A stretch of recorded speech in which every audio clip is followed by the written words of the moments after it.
谁才是金主爸爸们最喜欢的摇钱树？关于这个问题，无论漫威还是索尼，心里应该都有数。一部剧情稀烂的3代同框就能狂砍19.22亿票房，一部 PS4 平台的主机游戏也能收获3300万套的销量。没人能否认，这个蜘蛛侠这个小手黏黏、经常穿着红色紧身衣，在大都会的钢铁丛林中 cos 人猿泰山的变态，在吸金能力方面确实无人能及。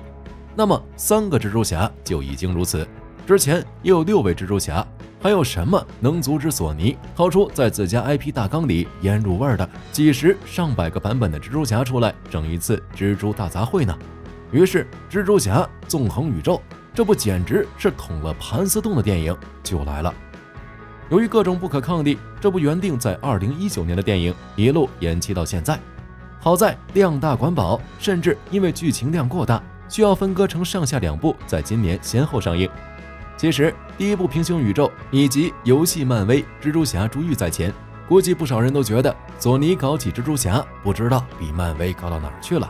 但毕竟大家刚经过3蛛同框的洗礼，天真幼稚做事不计后果的死小鬼 MCU 蜘蛛侠，估计让不少人面对新的蜘蛛侠影片，心里多少是有点忐忑的。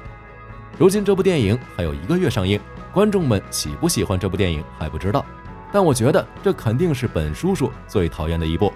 因为每一个蜘蛛侠的诞生都要牺牲一个本叔叔，或许还要加上一个梅婶儿，不够的话还得献祭一些杂七杂八的角色。而这部紧身衣变态俱乐部一般的电影里，聚集了密密麻麻各种版本的蜘蛛侠，本叔叔和周边人员的伤亡率可想而知。其实初看这部电影的 PV， 我脑海中浮现出了一个非常重口的画面。不知道大家有没有见过蜘蛛抱卵？雌蜘蛛会用网编织一个卵包，卵包里包着上百颗卵，这些卵孵化后的场面就和这部电影的 PV 差不多。如此巨量的蜘蛛侠同时出场，不知道其他人作何感想，但是我知道几家玩具大厂肯定已经兴奋地摩拳擦掌了。不过在这紧身衣展销会一样的场面中，还是有几个鹤立鸡群的存在。这次电影将他们分割成了2个阵营，一边是从业经验2年的新人蜘蛛侠迈尔斯和他的2位小伙伴格温和中年危机版的彼得帕克。不过这次大叔帕克再登场时已经摆脱了中年危机，还生了个孩子，外号可以升级成奶爸蜘蛛侠了。另一边则是拥有傲人倒三角双开门冰箱身材的蜘蛛侠2099米格尔·奥哈拉，以及他组织的跨平行世界组织蜘蛛侠联盟，其中成员已知的有印度蜘蛛侠帕维特·普拉哈卡以及猩红蜘蛛本莱利。而担任2099配音的人正是月光骑士的演员奥斯卡·伊萨克，也算是一种漫威演员的内部消化。实际上2099版蜘蛛侠在上一部电影的彩蛋中就有登场。在这种蜘蛛大杂烩作品里，团结起蜘蛛侠的往往都是几个相当偏执又略带自负的版本，比如漫画蜘蛛宇宙和蜘蛛末日里都选择了张帕克来担任这个不太讨喜的角色。看起来这次2099也接到了同样的任务，很明显这次故事的矛盾中心也将是他与迈尔斯的对峙，同时还有一些没有明确阵营的角色，比如朋克蜘蛛侠，还有女蜘蛛侠杰西卡·德鲁。只不过不知为何，杰西卡的造型变成了一个骑摩托的爆炸头黑人阿姨。当然了，也有不少蜘蛛侠仅只是路过，比如 PV 开头以及后面互指名场面里出现的 PS4 蜘蛛侠以及他的迈尔斯。唯一比较可惜的是，个人非常期待，也是很早就放出消息的东映版蜘蛛侠山城拓也没有出现在 PV 里，只能祈祷他会作为隐身角色，或者在下一部电影里出场了。而电影的故事方面又是经典大乱斗式，平行世界出乱子，各个世界的英雄齐上阵的戏码。虽然套路是老套路，漫威的漫画里也没少玩，但老路子不代表玩不出新花样。蜘蛛侠故事的核心永远是本叔叔死前留下的那句：能力越大，责任越大。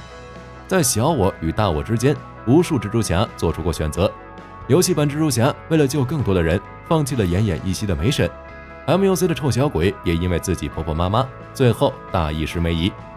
虽然过程千奇百怪，有些人明显属于活该，但是总之没有死过亲人的蜘蛛侠，注定是相对不那么完整的一生。上一部迈尔斯见证了自己世界彼得帕克的死，到了这一步也是时候给他上一点传统项目了。所以编剧非常贴心的帮父母双全的动画版迈尔斯也安排了一些比较刺激的场面，比如他老爸从高空落下，虽然 PV 里画面很快就切走了，让人很在意后面的发展，但同时2099也一直在旁白里唠叨，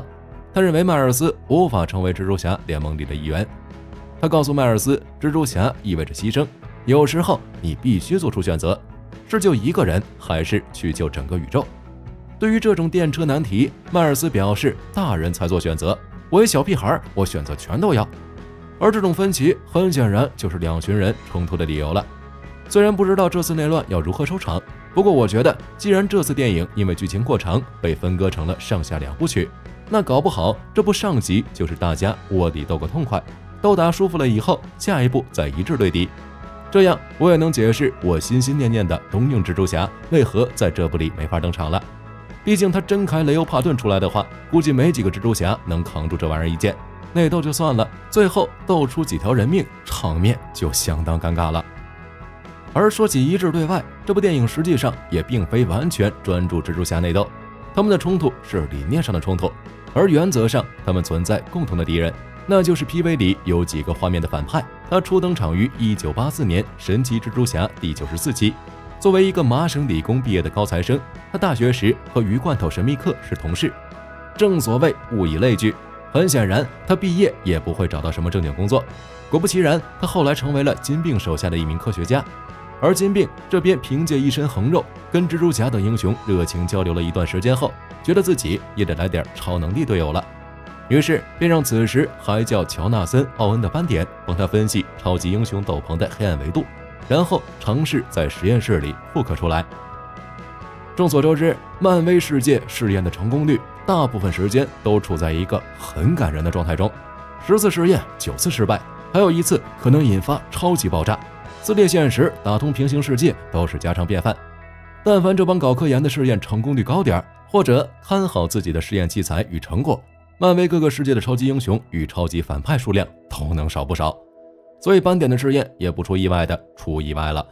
他在消耗了一座城的能量后，创造出了一个巨大的球形黑洞，但同样因为全城停电，这个黑洞非常不稳定，所以斑点决定走进黑洞中。结果当他再醒来时，迎接他的不是陌生的天花板，他发现自己在一个布满黑点的白色空间中醒来，同时自身也产生了变异，身体变为白色，同时布满了大量黑点。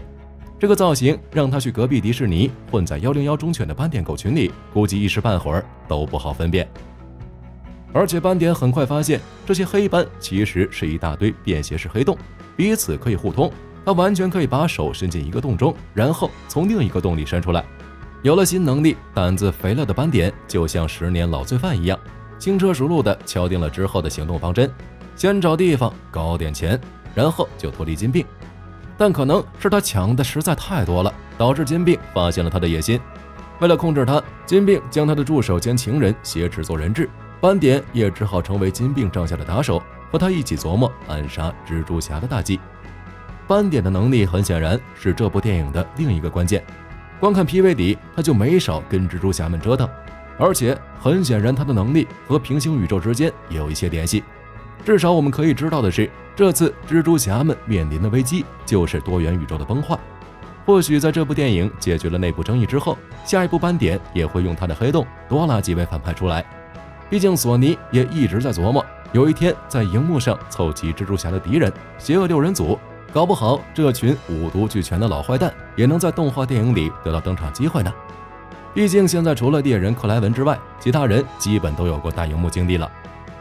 其实有过3株同框的冲击之后，不少观众都变得有点担惊受怕，担心这部电影也变成那种一人啦啦队输出全靠前辈的形式。不过就现在看到的消息来说，这种担忧大概是多余的。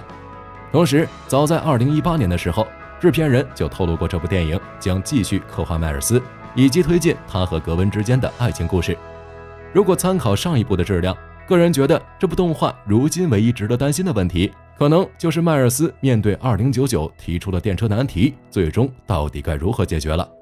之前游戏版蜘蛛侠的 DLC 里，对于迈尔斯的刻画就还算令人满意，不知道这次索尼的作品是否能继续延续良好的口碑。让索尼比漫威更懂蜘蛛侠这个说法再次得到验证。